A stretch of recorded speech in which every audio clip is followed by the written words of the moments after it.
Aujourd'hui, on se retrouve pour la première vidéo d'une longue série sur Flowise et on va commencer par voir comment tu peux créer un assistant IA capable de répondre selon une base de données précise. C'est parti!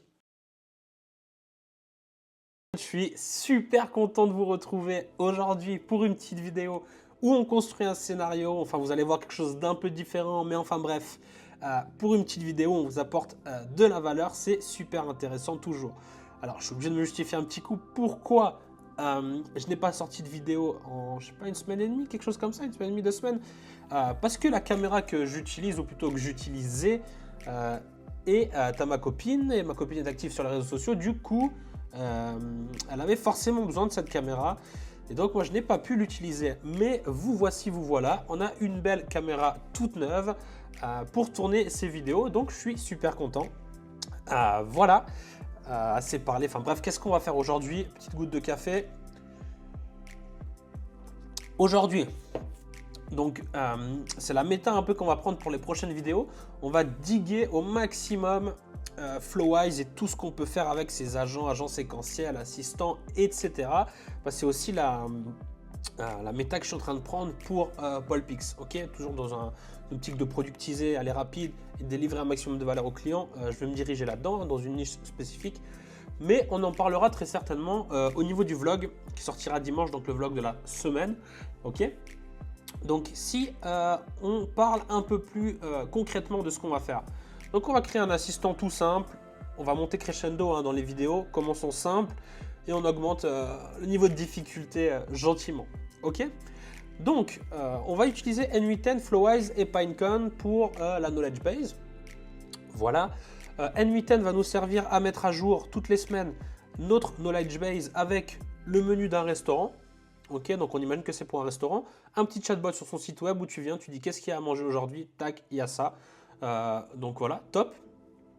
On va la mettre à jour de manière automatique toutes les semaines. Voilà pourquoi N8N, on va venir écraser la base de données précédente et venir la renouveler avec le nouveau menu. Ok. Flowise, pourquoi? Pour venir interagir avec cette base de données tout simplement. J'aurais très bien pu le faire sur N8N, mais la méta, ça va être de diguer à mort Flowise. Donc, on va commencer gentiment à regarder ce qu'il est possible à faire sur Flowise et Pinecone parce que c'est simple à utiliser, très cool, un plan gratuit, donc vous pouvez aussi le tester de votre côté. Donc voilà un peu pour les explications, trêve de bavardage, passons à la construction, c'est parti. Donc on est sur N8N. Ok, on a dit qu'N8N, ça allait nous servir à quoi? À tout simplement mettre à jour cette knowledge base. Donc let's go. On va commencer par ajouter un petit module Google Drive. Donc je vous explique grosso modo ce que vous pouvez faire. Ah mais là on est sur les triggers. Pardon. Ouh là là là, ça commence mal. On va utiliser un petit module Google Drive. Ok, donc deux choses. Je viens de me rendre compte que moi j'ai déjà ma connexion et que c'est pas la chose la plus simple à faire. Si vous voulez une vidéo sur le sujet, n'hésitez pas à me le dire en commentaire, ok? Il faut me dire en commentaire ce que vous voulez voir, etc. Moi ça m'intéresse, c'est toujours compliqué de trouver des idées. À faire 3 vidéos par semaine, c'est compliqué de trouver les idées tout le temps. Ok, donc voilà. L'idée c'est quoi? C'est donc, imaginez-vous la situation, comment donc vous signez un contrat avec un restaurant, tout simplement, pour ce genre de prestations. Ok, donc l'idée ça va être de créer un assistant via un chatbot sur son site web et votre restaurant vous demande de mettre à jour tout le temps cette base de données. Bien évidemment, pour faciliter le parcours client, faciliter votre travail à vous, vous n'allez pas demander à votre client de vous envoyer chaque jour le menu, chaque semaine. Vous allez le rentrer manuellement dans votre knowledge base. Non, pas du tout. Déjà, le client, ça va lui faire chier, pardon pour le terme, et vous, ça va vous faire perdre du temps. Donc, ce que vous mettez en place, c'est un petit folder sur Google Drive que vous partagez, vous donnez l'accès au client, lui vient juste le remplir, tout simplement. Chaque semaine, il vient ajouter son menu. Ok, nous, ce qu'on va venir faire sur N8N, c'est pour vous montrer un peu le schéma du truc. Sur N8N, on va venir récupérer ce menu à minuit, chaque dimanche, peu importe, tu vois, ça c'est... On s'en fout, c'est toi qui vas décider. Donc on vient sélectionner le folder que vous venez de voir, ok. Ça c'est ok, tout est bon. Search, on peut tester tout ça. Voilà. Donc on voit qu'il nous a bien récupéré notre PDF du menu de la semaine 1 avec l'ID. Donc c'est une bonne chose.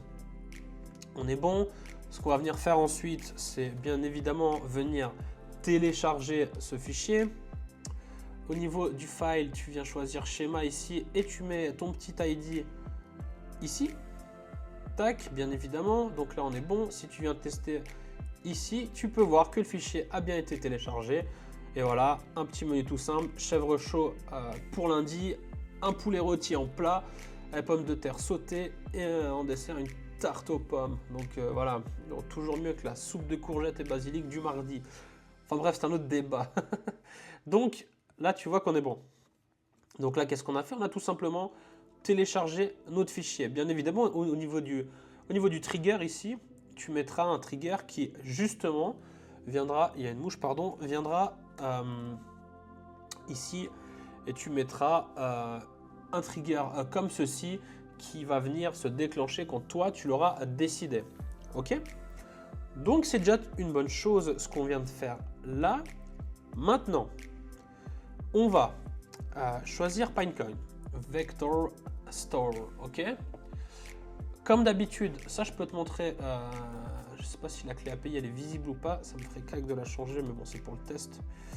Tu viens ici, moi j'ai ma petite base, donc tu viens sur Pinecone, bien évidemment, tu crées ton organisation.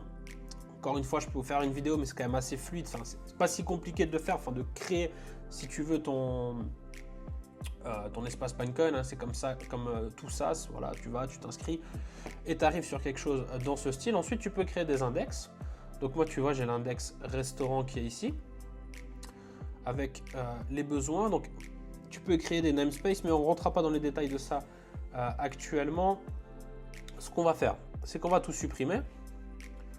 Donc ça, c'était mes tests pour la vidéo, enfin pour cette vidéo du coup que j'ai fait auparavant. Voilà, on vient supprimer également le menu que tu peux trouver ici. Tu vois, c'est notre PDF qui s'est transformé en vector pour pouvoir justement que les AI viennent discuter avec lui. Donc voilà, alors, grosso modo, ça ressemble à ça. Ok, donc tu as ta base de données qui est là. Tu viens créer ton index et c'est exactement ce qu'on va faire maintenant. Tu viens prendre ta clé API ici si tu en as besoin. Donc là, je suis sur un compte test, donc tout va bien. L'assistant, on s'en tape. Voilà. Donc, revenons-en à N8N. Donc, tu viens ici. L'idée, c'est pas de retrouver un document, mais plutôt d'en insérer. Donc, tu insert document. Tu vas l'insérer où? Tu vois, il te propose directement ta liste restaurant si tu veux. Donc, très bien. Ici, très important, donc pour notre cas, de venir... Tu vois, ce qu'on veut faire, c'est pas venir chaque dimanche ajouter un menu par-dessus l'autre, par-dessus l'autre, par-dessus l'autre. Sinon, tu imagines bien que quand une personne va venir, il va venir dire, pardon, sur le site internet, donc sur le chatbot, il y a quoi à manger lundi, et que dans notre base de données, on a 6 semaines avec 6 lundis, ça va pas le faire. Donc, ce qu'on va vouloir venir faire, c'est venir écraser notre base de données précédente pour venir en ajouter une nouvelle. De ce fait, chaque semaine, tu auras les bons menus et uniquement les bons menus. Tu n'auras rien de la semaine précédente. Donc tu viens clear namespace ici et au niveau du Pinecone namespace, moi je mets toujours menu. Parce que tu peux avoir plusieurs namespaces, tu vois les informations générales, tes menus par exemple que tu viens écraser et les informations générales pas. Ok, c'est un peu pour délimiter tout ça. Donc nous ce qu'on va venir faire c'est ça. Donc si je récapitule ta connexion, comme d'habitude, tu viens insérer un document. De quelle liste? De la liste restaurant que tu trouves ici. Ok, donc c'est ça, c'est le nom de ton index si tu veux. Voilà, et tac tac, restaurant, voilà. Ok, donc là, on est bien. On a configuré ça. Ensuite, au niveau de l'embedding, comme d'habitude, tu peux prendre celui d'OpenAI, ça va très bien. Le modèle, tu touches pas, tu laisses tout comme ça. Donc ça, on est bon. Au niveau du document, tu peux prendre le default data loader, ça va très bien. En format, tu mets en binaire, load all input data, tu laisses tout comme ça. Rien besoin de changer. text splitter, tu viens, comme dans les vidéos précédentes, mettre récursif caractère text splitter. Et là, tu peux choisir, bon, de toute façon, le document il est minuscule, tu peux mettre 1000 avec 200 de chunk, overlap, ça ira très bien. Ok, donc là, on est plutôt pas mal, hein. Finalement, ce qu'on a fait, c'est plutôt cool. On vient chercher notre document, on le télécharge et on l'insère dans notre base de données. L'idée que moi, j'ai pensé, c'est d'avoir un folder, tu vois, menu restaurant, où tu viens piocher le menu de la semaine. Et ensuite, tu viens changer de folder ce menu. Tu vois, tu le mets dans un menu archive. Je crois que c'est ce que j'ai créé. Voilà, tu vois, tu mets menu, archive. Comme ça, ce folder est toujours vide. Et on va pouvoir récupérer uniquement le document qu'on a besoin. C'est simple, efficace. Pourquoi se compliquer la vie à chaque fois? Ok, donc tu reviens dans ton Google Drive. Tu mets move file. Donc comme son nom l'indique, hein, il va venir move le file. Et là, tu vas venir, attends, on va juste, tac, qu'est-ce qu'on va venir faire? Ouais, je suis pas sûr qu'il va pouvoir venir prendre tout ce qui a exécute les previous nodes. Donc là, bon, on a exécuté, c'est pas grave, ça va très bien. Si là, tu vois, donc on a exécuté le scénario précédent. Donc si tu viens ici, voilà, tu peux voir que namespace menu, et on a notre menu de la semaine 1, si je dis pas de bêtises, qui est venu s'ajouter et qui s'est transformé en vecteur. Ok, donc très cool. Donc qu'est-ce qu'on va venir faire au niveau du file? On va venir mettre l'ID ici, tu vois, comme d'habitude, c'est ce fichier qu'on va vouloir venir changer de place. On va vouloir venir le mettre dans menu archive. Est-ce que c'était ça? Magnifique. Voilà, donc comme ça, quand le scénario sera terminé et que le fichier aura été ajouté dans notre base de données vectorielle, ce qu'on va venir faire, c'est le changer de place. Comme ça, il n'est plus dans ce fichier, on ne va plus pouvoir le toucher via cette automatisation. Ok, donc voilà, tout simple, on ne se prend pas la tête et c'est ok. Je vais juste vous montrer le fait de venir écraser la base de données. Donc tu vois ici, on a semaine 1. Ok, donc retiens bien ça. Nous, ce qu'on va venir faire ici, c'est supprimer ce fichier. Ok. Donc pour la démonstration de la vidéo, on va venir insérer et on va mettre semaine 2. Donc voilà, tu peux voir, là en entrée, on a quoi? On a salade César, lasagne maison, tiramisu. Voilà, là c'est déjà plus intéressant. Ok, donc salade César, tu peux voir dans la base de données qu'on a salade de chèvre, poulet rôti. Bien évidemment pas la même chose, hein. Je suis pas en train de vous mentir. Ok, donc ce qu'on va venir faire, c'est, on a bien mis clear namespace, menu ici, donc il va venir écraser la base de données précédente pour ajouter cette nouvelle, ce nouveau menu de cette nouvelle semaine. Ok, donc on teste le workflow, normalement il ne devrait pas y avoir de soucis. En attendant, on s'abonne, on lâche un petit commentaire, ça fait toujours plaisir. Oh là là, fini sur le au pic vraiment. Donc tout s'est bien passé. Si tu viens dans menu restaurant, voilà, tu vois qu'il n'est plus là. Pourquoi? Parce qu'on se souvient, il est dans archive. Magnifique. Ensuite, tu viens dans Pinecone. Donc là, tu vois, tu as la semaine 1, donc le fichier précédent. Tu viens refresh tout ça. Et que s'est-il passé?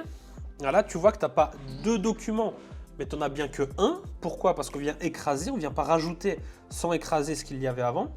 Et tu vois que tu as salade César, lasagne maison, tiramisu et on est dans la semaine 2. Donc voilà pour les explications. Comment ajouter ces fichiers à notre base de données.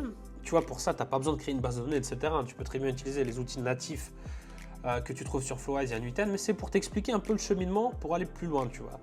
On aurait de toute façon eu besoin d'introduire Pinecone tôt ou tard, et plutôt tôt que tard, tu vois. Donc voilà ce qu'il en est. Premier step de la vidéo, valider. Pour la petite explication, sur N8N, là c'est une instance qui est déployée sur Render, ok. Donc je suis sur mon N8N self-hosté si tu veux. C'est pas le N8N que tu t'inscris et qui est hébergé par la plateforme. Non, je l'ai déployé sur Render. C'est intéressant pour mes clients, etc. Mais ça, je pense vous faire une vidéo plus tard. Je pense que ça peut vous intéresser, hein, comment déployer finalement vos assistants, vos agents, vos chatbots, tout simplement si vous utilisez ce genre d'outils. Donc, Pour Flowise, par contre, j'utilise un compte test qui est en local. Donc, on va tout simplement venir démarrer Flowise ici, via notre terminal. Donc, ça démarre. Là, Flowise, pour le coup, il est uniquement en local. Il n'est pas encore déployé sur Render, enfin du moins la version que j'utilise pour ce test. Donc on le lance, j'aurais pu le lancer avant la vidéo, hein, ça nous aurait évité de perdre ce temps précieux ici. Mais bon, on peut essayer de meubler en discutant, mais j'ai déjà pas mal parlé, j'ai pas grand chose à vous dire. Est-ce que vous avez kiffé le vlog finalement? Dites-le moi, moi j'ai bien aimé le tourner, ça me sort totalement de ma zone de confort, c'est pas ce que j'ai l'habitude de faire. Donc je suis curieux d'avoir des retours sur ça. Je sais bien que c'est pas ça qui vous plaît le plus, hein. Vous voulez apprendre des choses et c'est tout à votre honneur, mais moi ça me fait plaisir et ça crée une petite proximité, ça vous montre un peu mon quotidien, je trouve ça cool. Ceci étant dit, on peut voir que Flowise est disponible sur notre localhost 3000, enfin sur le port 3000. Donc on va venir ici, tac, et on va dire localhost 3000. Voilà, et tu peux voir Flowise qui est là, donc mon compte de test que j'ai en local. Magnifique. Qu'est-ce qu'on va venir faire? On va venir créer un nouveau chat, tout simplement. On va venir mettre... pardon, on va le sauvegarder ici et on va venir mettre test restaurant. Donc, nickel. Et là, tu vois, tu n'as pas besoin de faire tout le cheminement de base que tu vois partout quand on crée un chatbot en RAG, tu vois, donc qui va venir discuter avec une base de données propre à ton entreprise ou à l'entreprise de tes clients, encore une fois. Tu viens mettre ton petit Pinecoin ici. Donc je vais le laisser en grand comme ça pour que vous voyez bien.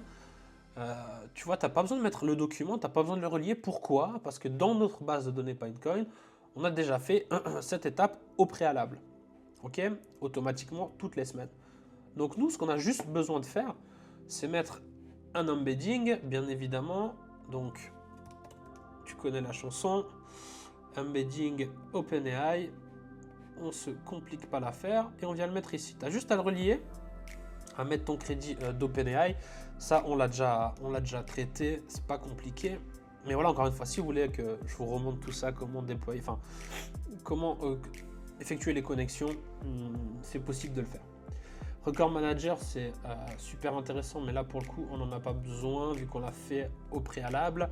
Ça va te permettre de, est-ce que tu veux insérer sans écraser, insérer en écrasant comme on l'a fait avant, etc. Donc c'est hyper intéressant si tu veux insérer de la data au cours de ton flux ici sur Flowise. Mais nous on l'a fait auparavant, donc c'est tout bon. Le crédit, toujours la même chose, Pinecoin, et l'index on a dit que c'était quoi? Restaurant tout simplement sans S. Et puis on va mettre le namespace menu restaurant. Tac, tac, tac. Tu sais que j'ai mon LinkedIn qui... Je peux pas le fermer, il se réouvre à chaque fois. Je comprends pas pourquoi. J'ai dû installer une connerie. Enfin bref. Le petit coup de gueule. C'est pour ça que vous le voyez toujours ici. Parce que si je le quitte, il va se réouvrir dans tous les cas. On nous pousse à la consommation, mon Dieu. Donc voilà. On a mis en place donc, notre base de données. Restaurant. En additionnel paramètre, on a mis menu au niveau du namespace. Tout le reste, tu peux laisser comme ça. On le verra par la suite, mais pour l'instant, laisse tout ça comme ça. Ne te prends pas la tête si tu veux commencer à prendre en main l'outil. Et là, qu'est-ce qu'on va venir faire? On veut venir tout simplement discuter avec notre knowledge base, tu vois. Donc, tu viens ici, tu mets chain, je crois que c'est, bien sûr. Et tu mets conversational retrieval QA chain. OK? Donc, ça va, c'est si tu veux un chat modèle tout simple, mais qui est prompté pour venir retrouver des données dans une base de données vectorielle qu'on va venir brancher ici. Qu'est-ce qu'il nous manque ici? Tu vois qu'on a notre base de données qui est branchée, tout ça qui est bon. On peut rajouter de la mémoire. Tu peux voir que par défaut, c'est la buffer memory qui est utilisée si nous, on ne met rien. Donc pour les besoins de cette vidéo, on ne va rien mettre, on n'en a pas besoin. Et tu peux mettre un input moderation qui, tu vois, bloquer certains mots, etc. Ça peut être super utile. Dans certains cas, moi, je le fais tout le temps sur des mises en production. C'est super important. Ok, il y a même plein de paramètres ici à sélectionner. Je vais me perdre. On verra ça au fur et à mesure des vidéos. Mais ouais, non, Flowise, franchement, c'est vraiment génial. C'est super complet. Peut-être un petit peu plus compliqué, tu vois, qu'un truc du style BotPress pour faire des chatbots. Mais sur Flowise, on est sur un paradigme totalement différent. Plus sur des agents, tu vois. Pour moi, on est actuellement, si tu veux, un peu au summum de ce que tu peux faire au niveau de l'automatisation IA. Donc, Make, c'est plus une partie automatisation. 8N pareil, tu vois. Et tu avais cette partie assistant.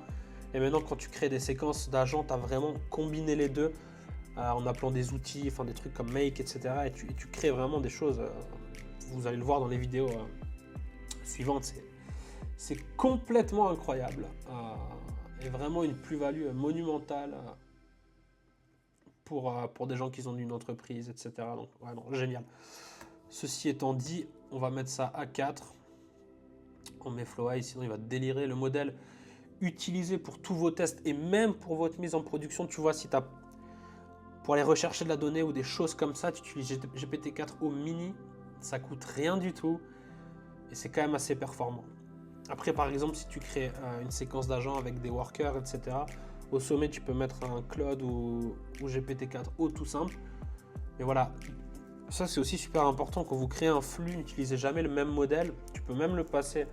Tu vas même venir le changer automatiquement via des calls API. Mais c'est super important de changer ton modèle selon les tâches que tu as effectuées pour ne pas faire exploser le coût de l'AI sur ton flux. Ok. Donc on vient brancher ce chat modèle et c'est tout ce qu'on avait à faire pour le moment. Pour cette vidéo plutôt, parce que si je viens ici et que je vous montre je vais dire quel est le menu de lundi. Tu peux voir que le menu de lundi est le suivant: salade César, lasagne maison, tiramisu. Donc tu vois qu'on a créé un chatbot, un assistant où tu peux discuter avec de la donnée personnelle ou la donnée de ton entreprise. Pour un restaurant, c'est l'exemple, tu vois, assez facile. Et c'est assez cool en vrai. Tu peux le mettre à disposition sur WhatsApp, une ligne dédiée. Et tu vois, toutes les personnes qui veulent savoir ce que tu as à la place de faire des photos de la carte, etc. Tu vois, des fois, les restaurateurs font des trucs bizarres. Bah là, c'est clean. Et tu peux même passer une étape de réservation. Mais on est sur quelque chose quand même de plus complexe. Moi, je voulais vous montrer un peu la simplicité de la chose. Quoique, il y a déjà pas mal de choses qu'on a appris dans cette vidéo en 20 minutes, là, 23 minutes. Mais voilà. Donc, tu l'auras compris. Je veux juste te montrer une dernière chose qui est super intéressant et qu'on verra tout au long des vidéos.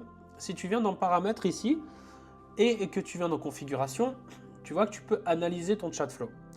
Tu peux l'analyser avec plusieurs tools. Tu peux l'analyser notamment avec Langsmith. Langsmith, c'est quoi? C'est un outil qui permet d'analyser de A à Z, si tu veux, ton flux de conversation au fur et à mesure. Je vais te montrer un exemple. Tu cliques dessus. Évidemment, tu crées ton compte, etc., etc. Et si tu viens sur Flowise ici, tu peux le mettre connect. Ça, on va te connecter directement. Et j'ai déjà la connexion qui est effectuée aussi. Et project name, on va mettre test restaurant. Oh, toc, on met la majuscule au bon endroit et on met on. Ok. Donc là, tu peux voir qu'on a c'est configuré correctement. Tu as juste à faire ça et tu sauves. Ok. Analytique, configuration, sauvegarder. Donc on est bon. Ce qu'on va faire, c'est clear ici. Si tu vas sur Langsmith, est-ce qu'il est disponible le test restaurant? Non, ça c'est le test que j'ai fait hier pour vous montrer. Tu viens ici et tu refais. On va redemander la même question. Allez, on va faire les fous. On va dire quel est le menu de mardi. Est-ce qu'il va concurrencer le menu de lundi ou pas? Soupe à l'oignon, c'est terrible. Côte d'agneau grillé. Clafoutis au sérieux. Ouh là là là là, c'était mieux lundi. Enfin bref. Et si maintenant tu viens sur Langsmith, tu peux voir quoi? Qu'on a notre projet test restaurant qui est là. Et là, c'est complètement incroyable. Tu peux voir que tu as le total token, le coût. Donc que tu vois avec GPT-4 au mini, bon, on a posé une question, hein, je te l'accorde, mais il est ridicule. Et si tu cliques là-dessus, tu as toutes les infos que tu as à disposition sur le cheminement que ton assistant, ton chatbot, tu l'appelles comme tu veux, a fait pour te fournir la réponse. Donc là, il n'y a pas grand-chose parce que le cheminement, il est simple. Hein, comme tu peux le voir, on a 3 trucs. Voilà, tu retrouves dans une base de données et puis tu mets la conversation. On a un chat model d'OpenAI, c'est tout.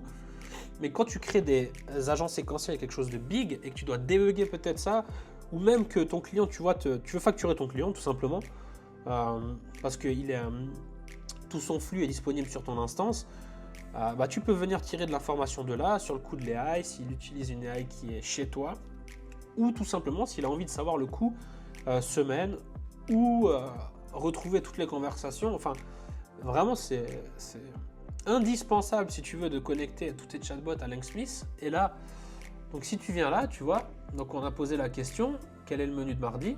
Chat history, tu vois, il vient passer en input l'historique du chat. Nous, on n'avait rien. Et si tu viens défiler toutes ces questions, tu peux voir tout le cheminement que ton chat te fait avant de te répondre. Donc là, tu vois, tu peux voir qu'au niveau du contexte, il a été retrouvé tout ça de la semaine 2. Ok, donc hyper intéressant.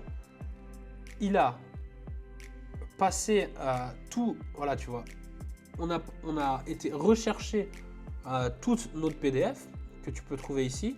On l'a passé en input et on l'a ressorti. Tu vois, tu as le chunk et tout, tu as tout ce qui se passe dans ta conversation pour en arriver à la réponse finale d'OpenAI, tu vois. Là, c'est ce qu'on a passé comme prompt à OpenAI. Tu vois, donc ça, c'est le prompt de base qui est sur quand tu sélectionnes un retrivial question, tu vois. Et ça, c'est le contexte. Si je te montre ici, tac, tu vois, tu as le même cheminement dans les paramètres additionnels. Ici, tu vois, tu as tout ce que tu viens de voir ici, et là, tu as le contexte qui est l'information que notre modèle a retrouvée dans notre base de connaissances. Ok ? Et à partir de là, du coup, l'AI peut répondre jeudi, terrine de campagne, spaghetti bolognaise, tarte aux fraises.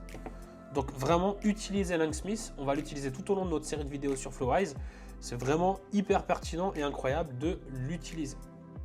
Voilà, je pense qu'on a fait le tour pour cette première vidéo, enfin pour cette vidéo plutôt sur cet arc qui va être Flowise, les assistants, les agents.